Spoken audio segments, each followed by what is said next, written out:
आखिर गौतम बुद्धा मौत की दवा की ये कहानी में क्या सुनाए हैं, जिसे सुनकर आपको होश उड़ जाएगा। दोस्तों, आज हम आपको इस वीडियो के माध्यम से बताएंगे। चैनल को सब्सक्राइब और एक लाइक कर लीजिए। वीडियो को लास्ट तक सुने हेडफोन लगा के। दोस्तों, श्रावस्ती नगरी में कृषा गौतमी नाम की एक कन्या रहती थी।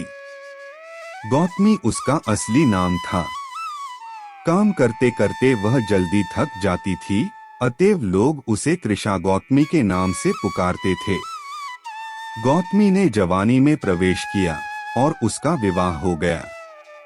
गौतमी गरीब घराने की थी, अतएव उसकी ससुराल के लोग उसका यथोचित आदर न करते थे। कुछ समय बाद गौतमी के एक पुत्र हुआ। अब घर में उसका आदर होने लगा, लेकिन होनहार कुछ दूसरा ही था। गौतमी का शिशु जब कुछ बड़ा हुआ और इधर उधर खेलने लायक हुआ तो विधाता ने उसे उठा लिया। गौतमी ने सोचा, पुत्र जन्म से पहले मेरा इस घर में अनादर होता था।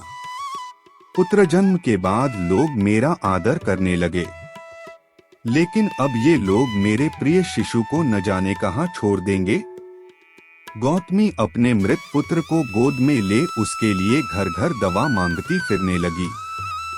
लोग ताली बजाकर हंसी ठट्ठा करते और कहते, पगली, कहीं मरे हुए की भी दवा होती है। किसी भले आदमी को गौतमी पर बहुत दया आई। उसने सोचा, इसमें इस बेचारी का दोष नहीं, यह पुत्र शोक से पागल हो गई है। इसकी दवा बुद्ध भगवान को छोड़कर और किसी के पास नहीं। उसने कहा, माँ, तुम बुद्ध भगवान के पास जाकर उनसे पूछो। गौतमी अपने शिशु को गोद में ले जहाँ बुद्ध पालथी मारे बैठे थे पहुंची और अभिवादन करके बोली, महाराज, मेरे पुत्र को दवा दीजिए। तथागत ने कहा, तूने अच्छा किया जो यहाँ चली आई। देख, तू इस नगर में से जिस घर में किसी की मौत न हुई हो, सरसों के दाने मांग ला, फिर मैं तुझे दवा दूंगा। भगवान की बात सुनकर गौतमी बहुत प्रसन्न हुई और सरसों के दाने लेने के लिए चल दी।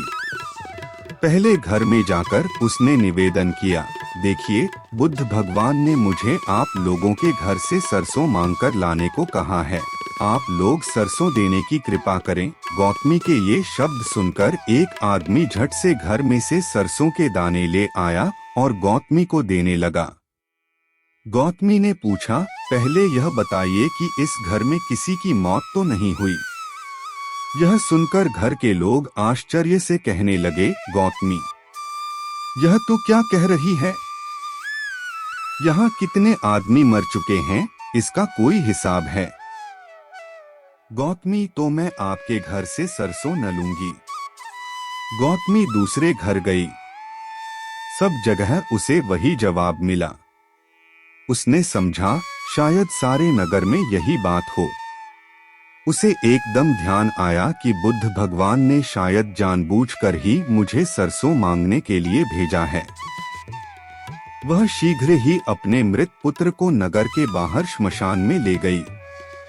उसे अपने हाथ में लेकर बोली, प्रिय पुत्र, मैंने समझा था शायद तुम ही अकेले मरने के लिए पैदा हुए हो, लेकिन अब मुझे मालूम हुआ कि मौत सबके लिए है। जो पैदा हुआ है उसे एक न एक दिन अवश्य मरना है। इतना कहकर अपने पुत्र को श्मशान में रख वहां से लौट आई। लौटकर गौतमी बुद्ध के पास गई। बुद्ध ने पूछा, गौतमी, सरसों के दाने मिल गए? गौतमी, भगवन, सरसों नहीं चाहिए, उनका काम हो गया है। जय हिंद, जय भारत।